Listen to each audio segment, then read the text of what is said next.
Rádio Rio de Janeiro, a emissora da Fraternidade, passa a apresentar Luz na Penumbra, programa que leva ao seu coração a mensagem da doutrina espírita.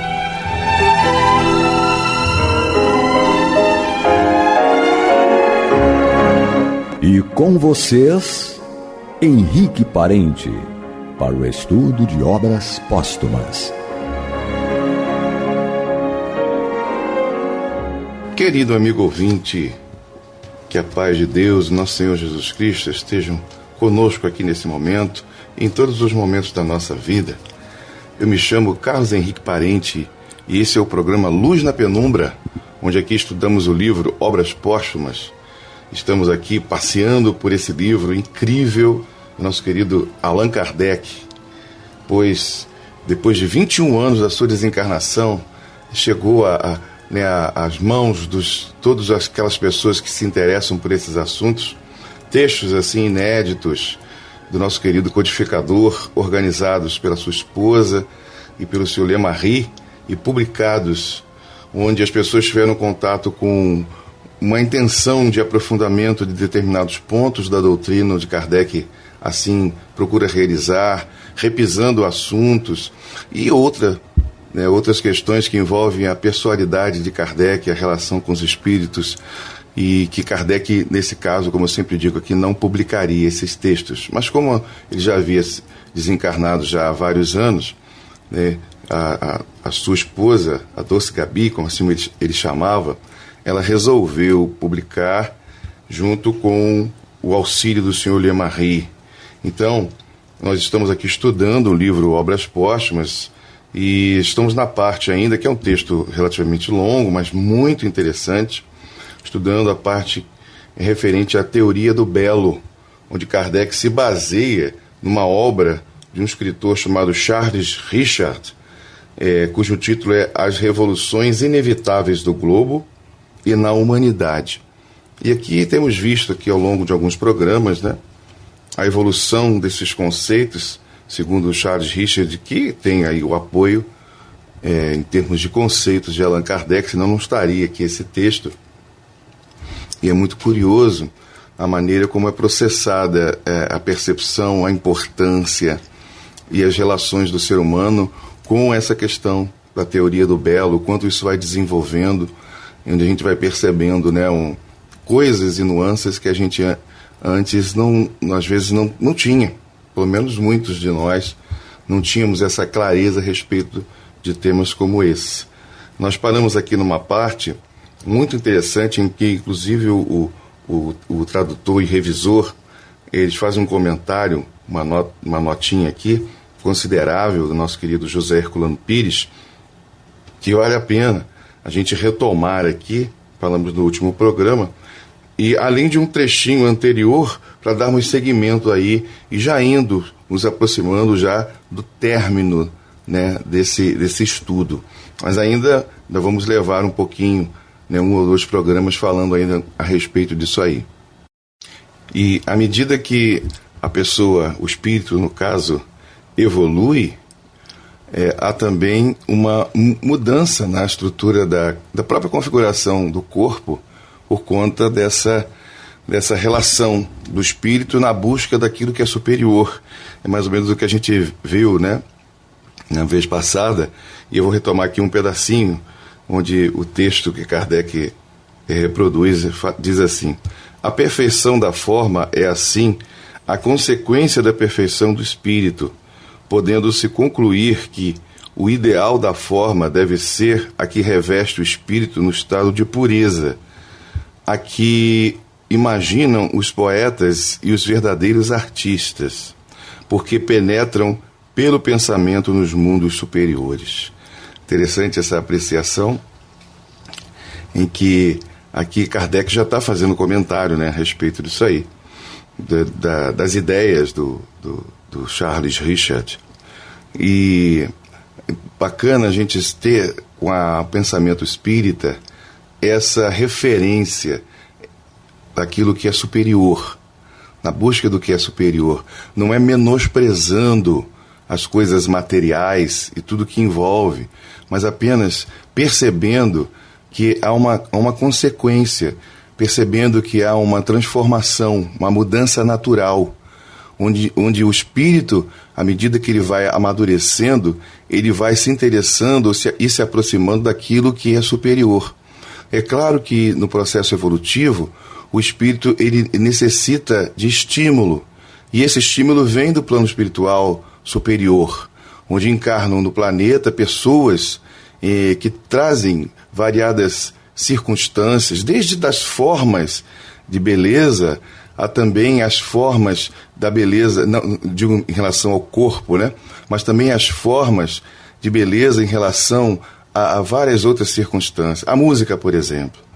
Então a gente tem referenciais e que vão aí ajudando, estimulando ao próprio ser humano ele ir encontrando o caminho daquilo que é superior. Eu acho isso particularmente belíssimo, né? Eu não teria outra palavra para poder utilizar nesse momento, quando a gente percebe o auxílio do plano espiritual superior, do nosso próprio Criador, estimulando a sua, né, aqueles a quem ele criou a compreender em si próprios o que seja o canal superior, a que leva o espírito à sua própria e verdadeira natureza, que é espiritual e superior, onde a gente vai percebendo as diferenças e vai abandonando aí pouco a pouco aquilo que é inferior. É bonito demais isso. E aqui divido com o amigo ouvinte essa minha perplexidade dessa incrível beleza que esses textos trazem para nós.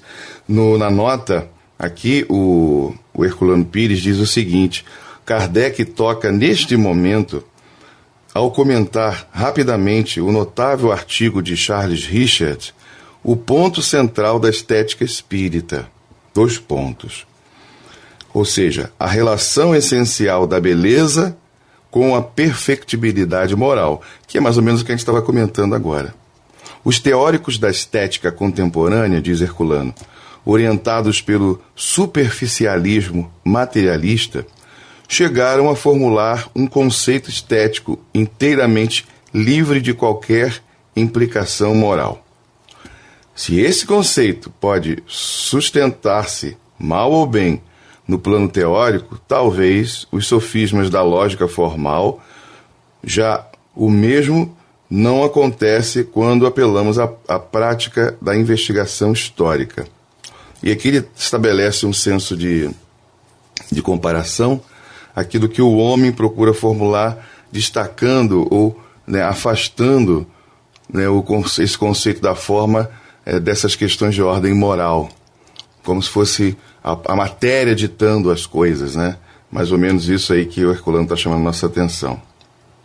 Então ele diz aqui que existe aqui uma investigação, né, tão necessária, que ele chama de investigação histórica, que vem nos auxiliar nesse sentido. A beleza humana, continua Herculano, servindo de objeto para essa investigação, revela um processo vital de relação estético-moral no desenvolvimento da espécie. O mesmo acontece em todo o plano biológico, tomando-se o conceito de perfectibilidade moral como expressão do processo de desenvolvimento do princípio inteligente. Moral, como aperfeiçoamento da essência, resulta em beleza como aperfeiçoamento da forma. Mesmo um esteta materialista, o que é isso? Um esteta é uma pessoa que professa o culto do belo, é um especialista em estética, né? Então, voltando aqui, mesmo um esteta materialista, dotado de acuidade espiritual, como Georg Lukács, reconhece essa relação. E aí o Herculano faz citações aqui a livros, né? Uma estética marxista de Georg Lukács, Civilização Brasileira, editora, Rio de Janeiro, 1968, é da onde Herculano faz essa citação. E é muito interessante quando a gente percebe, né, esses conceitos de perfectibilidade, onde ele até essa palavra ela assume assim, uma importância para a nossa reflexão de maneira incrível, porque quando a gente trabalha muito com a palavra perfeição, né, é como aquilo que está pronto, aquilo que aquilo que se define naturalmente por si mesmo, é como se fosse um axioma, mas a gente não reconhece em si próprio e na vida que não há essa perfeição, porque a gente entende a perfeição como aquilo que não tem movimento, né? Aquilo está simplesmente pronto, talvez seja essa palavra, então ela não se modifica, a perfeição. Então, quando a gente olha para o mundo e vê as coisas num pleno movimento, ininterrupto, a respeito de todas as coisas, né? O corpo humano que nasce pequeno, cresce, vai envelhecendo e morre, né? O espírito que se movimenta nesse campo, o quanto ele tem dificuldade de se modificar, e aí a gente já vê parece que é uma oposição a essa ideia da transformação, né? Então a gente vê uma matéria que declina, enquanto que um espírito que permanece a pertinaz ali na sua condição, o quanto é difícil, mas é claro que a gente vê a movimentação e a modificação, é só acompanhar aí, como ele chama a nossa atenção aqui para os aspectos históricos, a gente compara o passado, toda a violência que existia, todo o culto do belo, tudo que existia em termos de passado até chegar à atualidade, a gente repara que sim, está em movimento. E quando o homem tenta destacar ou afastar a questão do processo de desenvolvimento da questão moral, onde se encontram justamente a movimentação humana dentro do quadro das culturas, de uma forma geral, onde o homem moralmente ele estabelece e apresenta, em realidade, uma transformação, uma mudança de aspectos, porque a moral tem muito a ver, e é usado nos aspectos educacionais, né, onde a gente percebe ali não só conceito teórico, mas também a vivência, a prática das relações entre as pessoas e aquilo que para elas são importantes. Todas as coisas. E isso a gente percebe que há uma mudança. E aí que a gente sempre pega, né, o Espiritismo bate muito nessa tecla, com a questão da moral cristã, onde ela vai estabelecer para a gente um olhar diferente para tudo aquilo que a gente sente, tudo aquilo que a gente vê, tudo aquilo que a gente pode mensurar, utilizando para poder manifestar na vida aquilo que a gente tem. Então a moral está muito dentro disso tudo aí, né? Os conceitos podem ser bastante amplos, mas está tudo ligado ao processo de desenvolvimento e movimentação humana na relação consigo e com o outro, e com tudo que existe.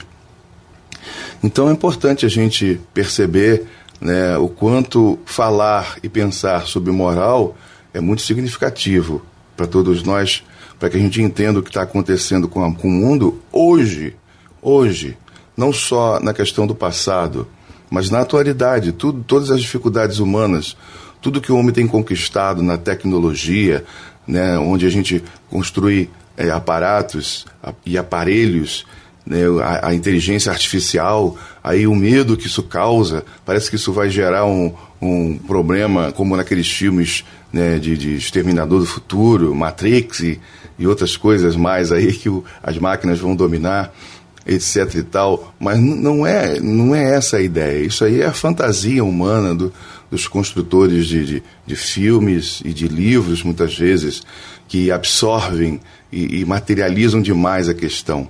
Porque muitas vezes todas essas pessoas, por mais inteligentes que elas sejam, elas meio que se desvinculam desse sentido espiritualista da vida e trabalham apenas no conceito material. É mais ou menos isso que o Herculano está chamando a nossa atenção, né? Mas a própria história, ela determina para a gente, né, e resgata a gente e nos aproxima novamente dos conceitos que nos levam à condição do ser humano espiritual.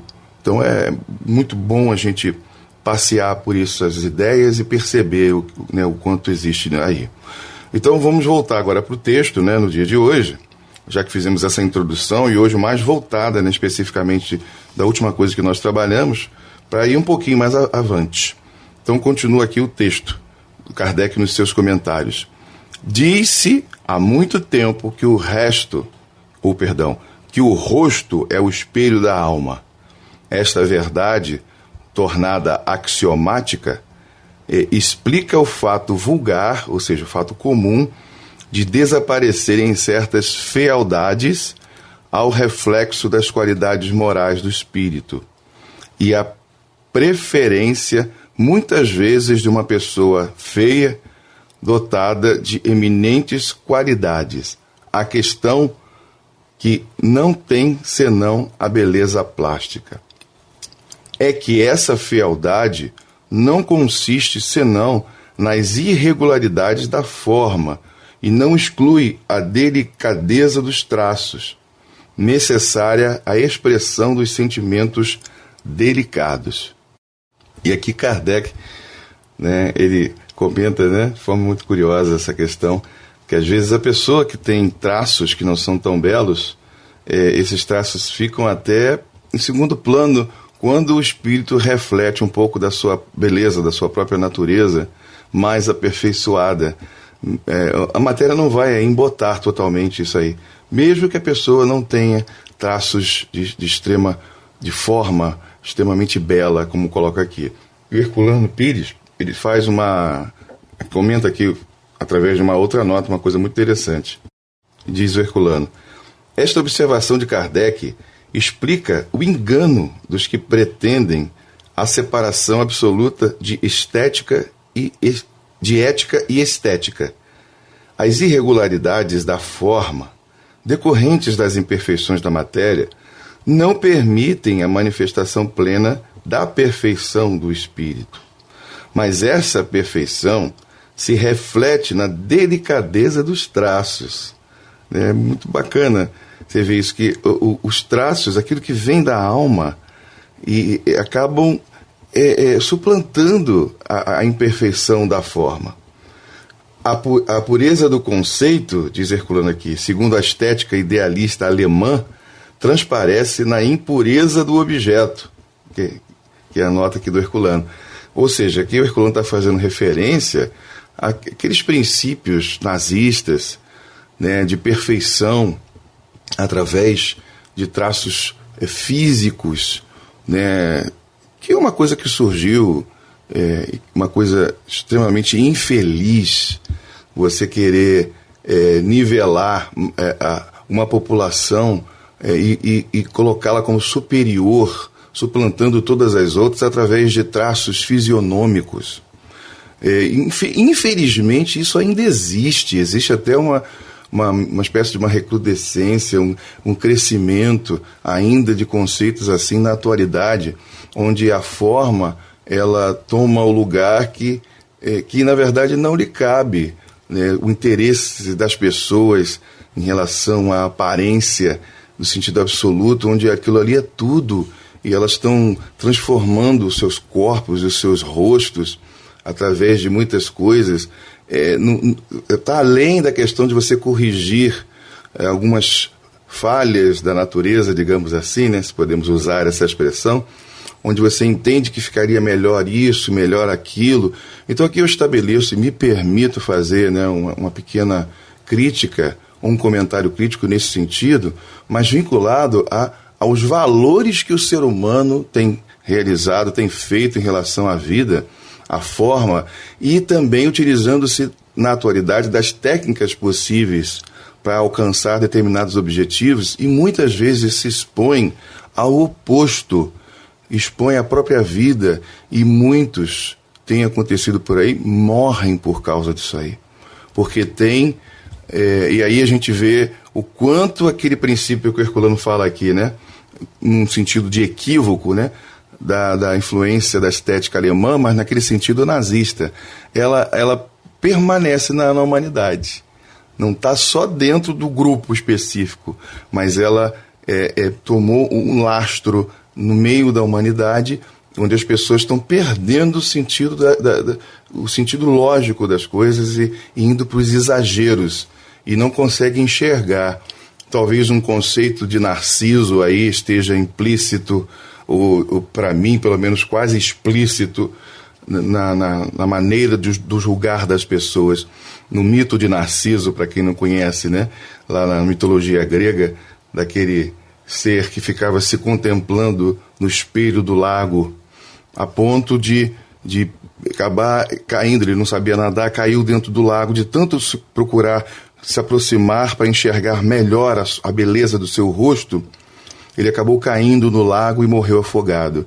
E depois existe a contrapartida da história, onde o lago sentia falta de Narciso, porque através dos olhos brilhantes e belos do Narciso, o lago também se contemplava.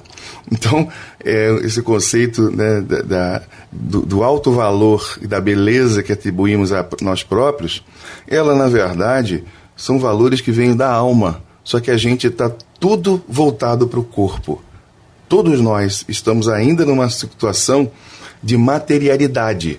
E é isso que, né, o trabalho espírita vem chamar a nossa atenção, não para condenar, de jeito nenhum, mas para poder nos ajudar a perceber melhor o fio da história da nossa condição humana, para podermos darmos saltos aí de qualidade no seu devido tempo. Enquanto houver necessidade de estarmos nesse momento histórico, nós ficaremos e vamos esgotar isso ao máximo.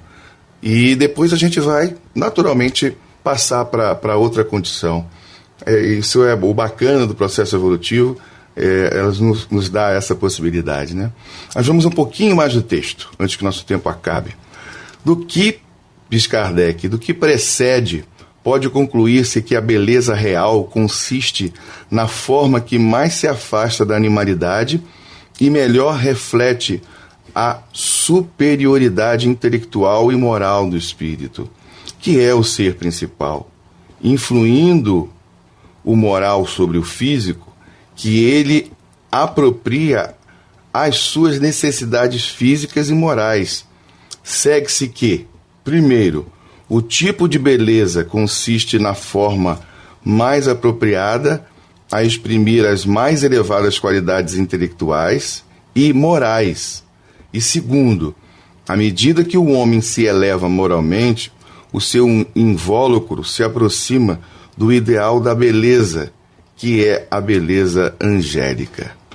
Então, é tudo um processo de desenvolvimento, né? A gente atribui a beleza à forma material. Mas a forma material, ela serve, sim, para chamar a atenção daquilo que realmente é belo e que permanece. Porque essa beleza, ela precisa permanecer. É claro que a gente entende que, à medida que o espírito evolui, a sua forma exterior, ela também se torna bela, mas tem que ser um belo que permaneça.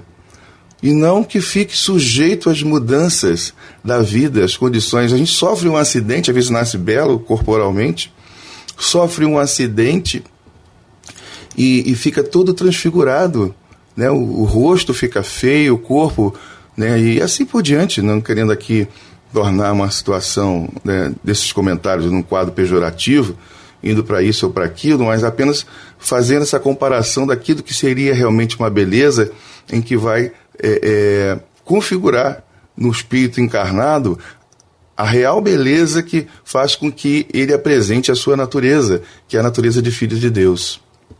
Então, a ideia é essa, não ficar aqui marcando pessoas ou situações, porque pessoas têm isso, têm aquilo outro, e não são belas, e a gente está aqui fazendo uma crítica a esse tipo de coisa. Hoje em dia tem muito isso. A gente fica muito até preocupado com a fala, porque de acordo com o que a gente fala, a gente é apedrejado muitas vezes, né? Não digo em relação aqui ao querido amigo ouvinte, mas a todos aqueles que possam ouvir o que a gente está falando aqui. E pelo menos peguem o contexto, né, do que a gente está comentando, e não o isolado, para poder aí dizer, fulano falou isso, tá vendo? Às vezes aquilo está dentro de um contexto, e não propriamente separado, né, mais ou menos por aí. Mas nós, assim, estamos já indo para o finalzinho, né, desse nosso trabalho aqui, hoje, né, e que esse texto, ele tem trazido para a gente bastantes e boas reflexões. E até por conta dessas boas reflexões, a gente, muitas vezes, quase que se perde aqui né, da questão textual, né? Eu não vou poder mais continuar, porque seria mais um trechinho aqui de um novo parágrafo com uma nova nota e não vamos ter tempo para isso. Mas nós vamos retomar isso aí no próximo programa e continuar com as nossas reflexões, com a ajuda dessa doutrina maravilhosa que é a doutrina espírita. Eu vou ficando por aqui. Mais uma vez, para quem não me conhece, sou Carlos Henrique Parente, agradecido aí pela oportunidade de estarmos diante dos microfones da Rádio Rio de Janeiro, para podermos refletir sobre o livro Obras Póstumas do nosso querido Allan Kardec. Muita paz a todos e até a próxima, se assim Deus nos permitir. Você está ouvindo o programa Luz na Penumbra.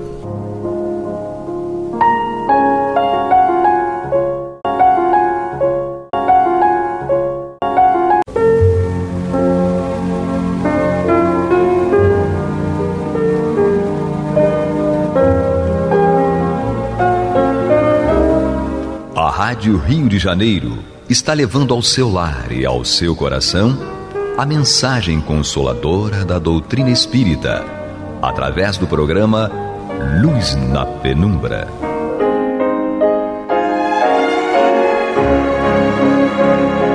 E com vocês, Antônio de Pádua Barbosa, para comentar o Evangelho segundo o Espiritismo da obra codificada por Allan Kardec. Muito boa noite, minhas amigas, meus amigos. Estamos aqui de volta dando sequência ao programa Luz na Penumbra, no qual nós estudamos o Evangelho segundo o Espiritismo de Allan Kardec. Estamos aqui em seu capítulo 13. Não saiba a vossa mão esquerda o que dê a vossa mão direita. E estamos das instruções dos Espíritos. Vamos dar continuidade pelo item 14, que é uma mensagem de Carita. No outro programa nós terminamos com a mensagem de Carita também. Hoje vamos dar início com outra mensagem. Carita martirizada em Roma, Lyon, 1861. Várias maneiras há de fazer-se a caridade que muitos dentre vós confundem com a esmola. Diferença grande vai, no entanto, de uma para outra. A esmola, meus amigos, é algumas vezes útil porque dá alívio aos pobres, mas é quase sempre humilhante, tanto para o que dá como para o que recebe. A caridade, ao contrário, liga o benfeitor ao beneficiado, se disfarça de tantos modos que pode-se ser caridoso mesmo com os parentes e com os amigos, sendo uns indulgentes para com os outros, perdoando-se mutuamente as fraquezas, cuidando não ferir o amor próprio de ninguém. Vós, espíritas, podeis sê-lo na vossa maneira de proceder para com os que não pensam como vós, induzindo os menos esclarecidos a crer, mas sem os chocar, sem investir contra as suas convicções, e sim atraindo-os amavelmente às nossas reuniões, onde poderão ouvir-nos e onde saberemos descobrir nos seus corações a brecha para que neles penetremos. Eis aí um dos aspectos da caridade. Escutai agora o que é a caridade para com os pobres, os deserdados deste mundo, mas recompensados de Deus, se aceitam sem queixumes as suas misérias, o que de vós depende. Far-me-ei compreender por um exemplo. Vejo várias vezes cada semana uma reunião de senhoras, havendo-as de todas as idades. Para nós, como sabeis, são todas irmãs. Que fazem? Trabalham depressa, muito depressa, têm ágeis dedos. Vede como trazem alegres os semblantes e como lhes batem em uníssono o coração. Mas com que fim trabalham? É que vem aproximar-se o inverno, que será rude para os lares pobres. As formigas não puderam juntar durante o estilo as provisões necessárias e a maior parte de suas utilidades está empenhada. As pobres mães se inquietam e choram, pensando nos filhinhos que durante a estação invernosa sentirão frio e fome. Tende paciência, infortunadas mulheres. Deus inspirou a outras mais aquinhoadas do que vós. Elas se reuniram e estão confeccionando roupinhas Depois, um desses dias, quando a terra se achar coberta de neve, e vós vos lamentais, dizendo: Deus não é justo, que é o que vos sai dos lábios sempre que sofreis, vereis surgir um dos filhos dessas boas trabalhadoras, que se constituíram obreiras dos pobres, pois que é para vós que elas trabalham assim. E os vossos lamentos se mudarão em bênçãos, dado que no coração dos infelizes o amor acompanha bem de perto o ódio. Como essas trabalhadoras precisam de encorajamento, vejo chegarem-lhes de todos os lados de comunicação dos bons espíritos. Os homens que fazem parte dessa sociedade lhe trazem também seu concurso, fazendo-lhes uma dessas leituras que agradam tanto. E nós, para recompensarmos o zelo de todos e de cada um em particular, prometemos às laboriosas obreiras boa clientela que lhes pagará à vista, em bênçãos, única moeda em curso no céu, garantindo-lhes, além disso, sem receio de errar, que essa moeda não lhes faltará. Bom, então, esse espírito que se chama Caritas está aqui, nos dando outros meios de praticar a caridade. Na mensagem anterior, estava mais focada na beneficência material, mas desta vez, mais ou menos como aquela outra mensagem da irmã Rosália, falando da caridade moral. Nós temos como praticar a caridade moral diariamente, dentro da nossa família. Como diz aqui, pode ser caridoso mesmo com os parentes e com os amigos, sendo indulgentes uns com os outros, perdoando-se mutuamente as fraquezas, cuidando de não ferir o amor próprio de ninguém. Então, em casa mesmo, nós podemos praticar isso, gente. Ou com os amigos, com os vizinhos, com os colegas de trabalho. Não é uma coisa complicada, é um esforço. E nós, tudo que temos que obter é com esforço. As coisas não caem do céu. A nossa melhora espiritual, moral, vai depender do nosso esforço para combater as nossas más inclinações. Então nós temos que praticar em casa. Diz aqui: vós espíritas também podeis sê-lo, ou seja, também podemos praticar essa mesma caridade moral para com aqueles que não pensam como nós. Tudo bem, induzindo os menos esclarecidos a crer, mas sem o chocar. A pessoa não tem tanto esclarecimento, vamos tentar esclarecer, mas sem chocar a pessoa, sem investir contra as suas convicções. Não é preciso que a pessoa mude suas convicções para que ela seja convencida a praticar a caridade. E sim atraindo-os amavelmente às nossas reuniões. São vida para ir na reunião, para praticar a caridade lá, para ouvir-nos e saber, para nós sabermos onde nos seus corações tem a brecha para nós penetrarmos com esses ensinamentos, mas sem chocar ninguém. Estou te dando aqui 2 meios que nós temos de praticar a caridade uns com os outros. É muito importante para nós, espíritos, que façamos como ela está dizendo aqui. A outra mensagem do item 15 é de um espírito protetor, também em Lyon, 1861. Meus caros amigos, todos os dias ouço entre vós dizerem: sou pobre, não posso fazer a caridade. E todos os dias vejo que faltais com a indulgência aos vossos semelhantes.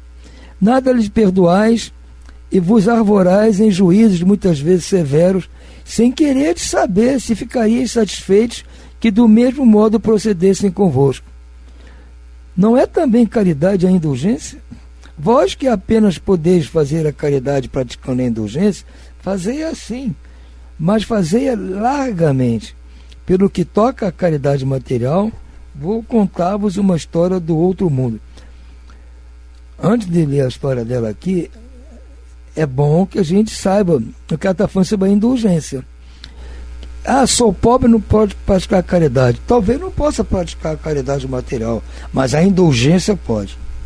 Ser indulgente é relevar as coisas que as pessoas fazem de errado conosco, passar batido, como dizia minha mãe, deixa para lá.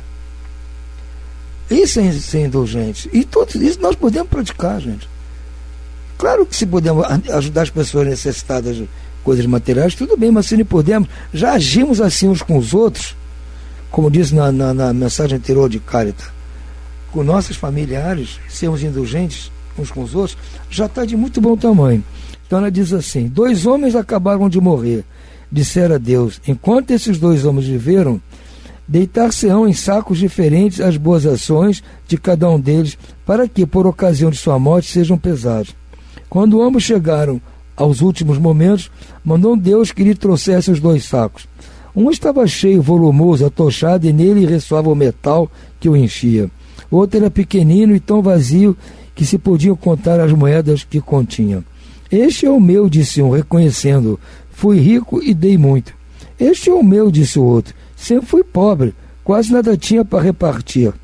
Mas que surpresa! Postos na balança os 2 sacos, o mais volumoso se revelou leve, mostrando-se pesado o outro. Tanto que fez se elevasse muito o primeiro no prato da balança. Deus então disse ao rico: deste muito, é certo, mas deste por ostentação e para que teu nome figurasse em todos os tempos do orgulho. Ademais, dando de nada te privaste. Vai para a esquerda e fica satisfeito com te serem as tuas esmolas contadas por qualquer coisa. Deus disse ao pobre: tu deste pouco, meu amigo, mas cada uma das moedas que estão nesta balança representa uma privação que te impuseste. Não deste esmolas, entretanto praticaste a caridade, e é o que vale muito mais, fizeste a caridade naturalmente, sem cogitar de que te fosse levado em conta. Foste indulgente, não te constituíste juiz do teu semelhante, ao contrário, todas as tuas ações lhe relevaste. Passa à direita e vai receber tua recompensa. Ela estava dizendo, é pobre, não tem como, pratica a indulgência, meu. Pratica o perdão, queira o bem das pessoas, até dos seus inimigos, queira o bem deles.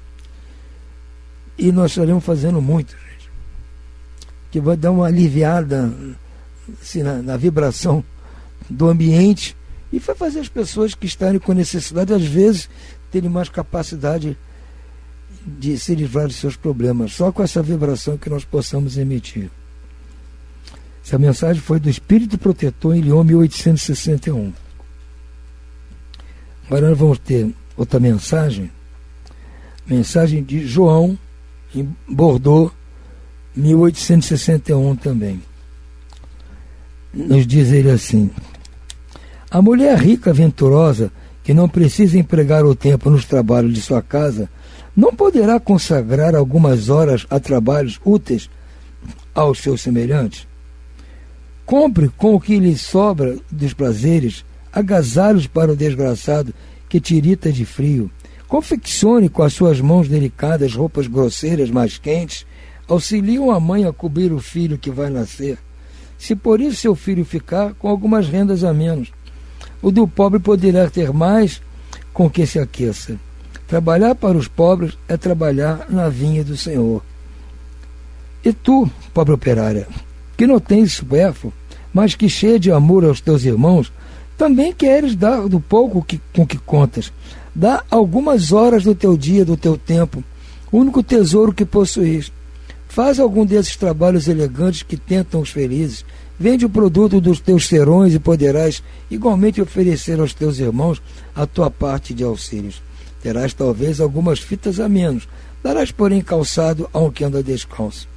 E vós, mulheres, que vos voltastes a Deus, trabalhai também na sua obra, mas que os vossos trabalhos não sejam unicamente para adornar as vossas capelas, para chamar a atenção sobre a vossa habilidade e paciência.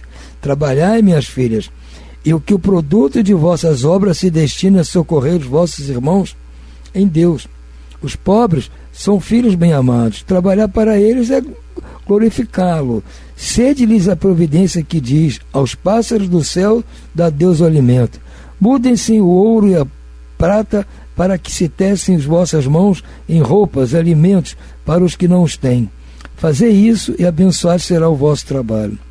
Todos vós que podeis produzir, dai o vosso gênio, dai as vossas inspirações, dai o vosso coração, que Deus vos abençoará. Poetas, literatos, que só pela gente mundana seus lidos, satisfazerem os lazeres, mas consagrar o produto de alguma das vossas obras a socorro aos desgraçados. Pintores, escultores, artistas de todos os gêneros, venha também a vossa inteligência em auxílio de vossos irmãos. Não será por isso menor a vossa glória, e alguns sofrimentos haverá de menos. Todos vós podeis dar, qualquer que seja a classe a que pertençais. De alguma coisa dispondes que podeis dividir, seja o que for que Deus vos haja outorgado. Uma parte do que Ele vos deu, deveis àquele que carece do necessário. Porquanto, em seu lugar, muito gostarias de que outro dividisse convosco. Os vossos tesouros da terra serão um pouco menores, contudo, os vossos tesouros do céu ficarão acrescidos. Lá colhereis pelo cêntuplo o que houver de semeado em benefício neste mundo. Está aí. O Espírito João está nos dando várias dicas aqui de como, eventualmente, nós podemos praticar a caridade. A material e a moral. Está falando das pessoas ricas, que têm tempo disponível, que não precisam fazer trabalho em casa, podem dedicar um pouco desse tempo em ajudar em alguma obra de caridade. Ou confeccionar com suas mãos roupinhas para agasalhar os necessitados, roupas grossas para o inverno, roupinhas de criança. Eu conheci muitas mulheres que faziam isso em casa. Enxovaizinhos, costurinhas para ajudar essas pessoas. Dispunham de tempo, tinham talento para fazer, faziam. Mesmo aquelas mais pobres, não eram pessoas ricas, não. Pessoas pobres, mas que no seu tempo em casa, sobrava um tempinho, usavam para isso. Faziam os trabalhos manuais, os artesanatos, para que fossem vendidos nos bazares, esse dinheiro fosse usado para ajudar a minorar o sofrimento dos outros. E ele aqui, João, fala das irmãs de caridade, as mesmas que nos reverenciamos nas mensagens de São Vicente de Paulo. Por quê? Está falando para elas que elas têm que fazer alguma caridade direta, efetiva, porque, infelizmente, muitas delas ficam passando o tempo só adornando ali o seu local de claustro, o seu convento, sua igreja. Algumas fazem voto de nunca ir à rua, mas é preciso que usem o tempo para... E muitas fazem isso, não estou dizendo que não fazem. Muita gente vê na rua elas andando aí, pedindo ajuda para um, ajuda para outro, e praticam. Eu vivi muito tempo perto de uma unidade dessa, numa igreja, que tinha um colégio, que tinha um orfanato, que tinha um depositário para as pessoas levar as coisas, para elas poderem repassar para os necessitados. Existe até hoje lá em Botafogo. Então eu via isso. Então elas fazem. Mas ele está citando aqui que algumas talvez não façam, acham que só ficar orando a Deus e fazendo arrumação no tempo é suficiente. Ele está dizendo que não é. Então ele toma atenção aqui também para aqueles que têm uma capacidade, a inteligência, o gênio, como ele chama. São artistas, seja da literatura, da música, da arte, das artes plásticas, seja o que for. Se você tem essa capacidade, esse dom, use primeiro parte disso para ajudar. Eu conheço pessoas do meio artístico que fazem isso, usam parte do seu talento para ganhar dinheiro, que eles vivem disso, mas usam uma parte também destinada às obras de caridade. Tenho amigos no meio artístico que fazem isso. Fazem e ninguém aí sabe. Nós sabemos que somos amigos, mas a maioria das pessoas não sabe que eles fazem isso. Então, eles estão cumprindo isso que está aqui. Porque se tem o talento, foi a moeda que Deus deu para você praticar a caridade. Uns deu moeda efetivamente, outros deu o tempo, outros deu a inteligência para descobrir coisas, criar coisas, outros deu a arte, talento artístico. Cada um tem o seu talento e tem que fazer bom uso. É aquela parábola dos talentos. Deus deu talento a cada um. Temos que multiplicar esses talentos. Como? Praticando a caridade. É isso que é a parábola dos talentos. Aquele que pega o talento e não usa, só fica para si, só serve para si, com certeza pode eventualmente não estar praticando a verdadeira caridade, né, meus irmãos? Então, por hora, vamos ficando por aqui. Uma boa noite a todos e muita paz.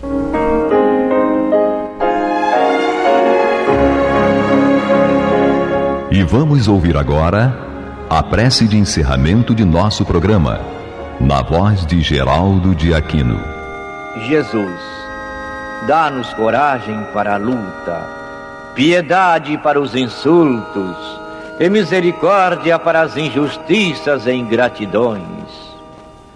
Limpa nossa alma de inveja e ambições mesquinhas, de ódio e de vingança o nosso caminho.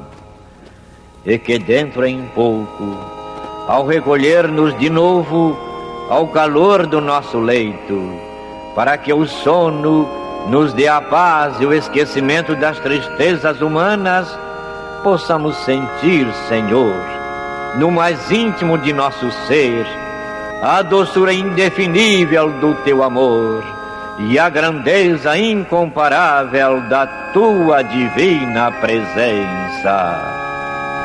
Que assim seja.